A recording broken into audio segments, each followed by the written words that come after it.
94.3 WYBC, the rhythm of the city. It is a fantastic Friday on the workforce. And it would behoove me to start talking about the NBA playoffs because they are in full swing. Last night, the Washington Wizards were struggling, because, they had lost the game before that.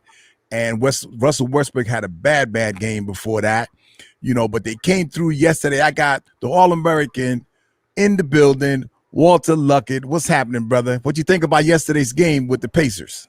Well, I think that the Wizards kind of redeemed themselves, and then Westbrook really showed the all-star that he was. I mean, to come back so quickly and really turn his team around and show that leadership was stellar. Yeah, and I mean, Westbrook apparently had a talk with the team, and told them, hey, listen, this is what we got to do.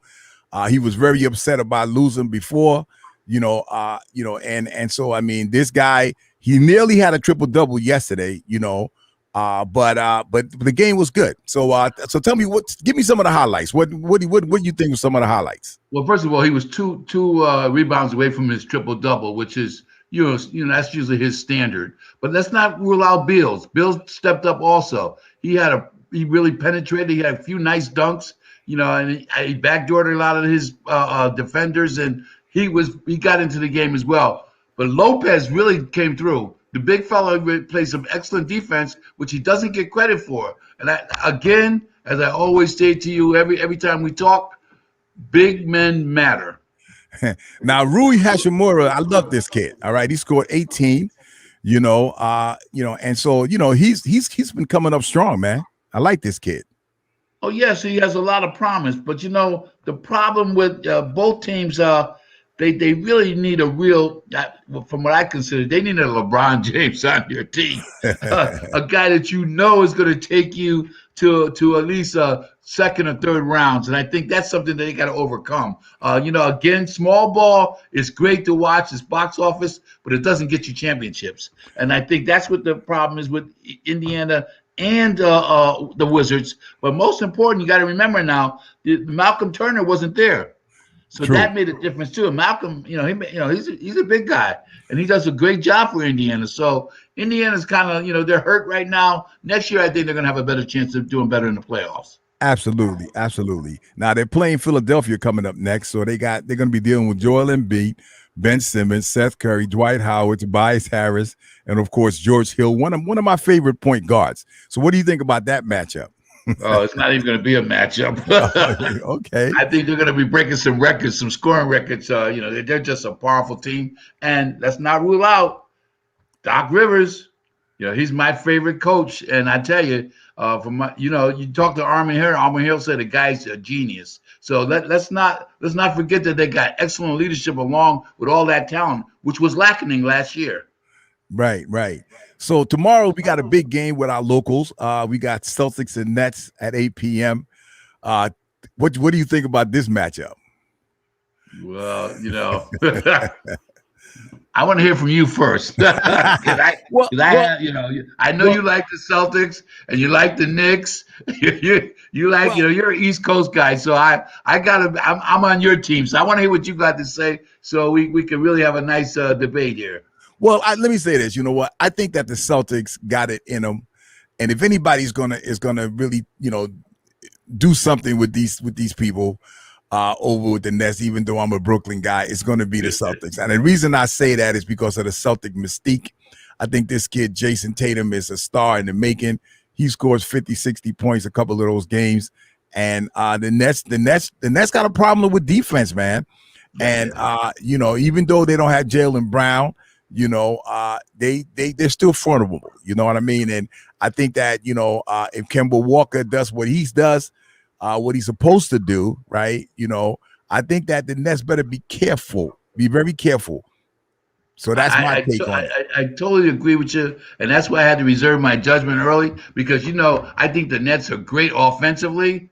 But again, they look like the Phoenix Suns of old. No defense. It's a typical, Dan Antoni's, defensive strategies, which is none at all. And see, at the end of the day, defense matters when you're talking about two great offensive teams. Now, again, Tatum's not going to get 50 points against the Nets, but he will be competitive. Now, again, Durant can get you 35, but if his man gets 25, it kind of nets out that opportunity for a victory. So, I agree with you. The Nets have to step up their defense if they're planning to even get into the finals. Yeah, there's no question about that. So listen, man, the Lakers are playing the Suns, and that's going to be on Sunday. That's another one of the big games. Of course, you got the Hawks and the Knicks. My Knicks should be doing pretty good against the Hawks, even though they got to be careful. The Hawks are tough. But I'll tell you what, yesterday we didn't get a chance to look, man. Tell me about LeBron James and what do you think about his legacy now? I mean, that game against the Warriors, man, with that shot at the end of the game. Tell me about his legacy. What do you think? I think LeBron James, between you and I, is the greatest basketball player ever to play the game. I know that's saying a lot when you're talking about Michael Jordan and you're talking about Kareem Jabbar, but let's look at LeBron James, the person, the character, education. He's building schools. He's in the TV industry. He's doing well with that. He's sponsoring a lot of educational models, civic minded, and then he happens to be the best basketball player in the world. So, I mean, when you talk about that holistic approach to an individual, I mean, no one's better. You think about it. Look back in history. Who has done what LeBron James has done over the years? Now, he's been in there, 18, 20 years? Yes. But he's been impactful right out of high school.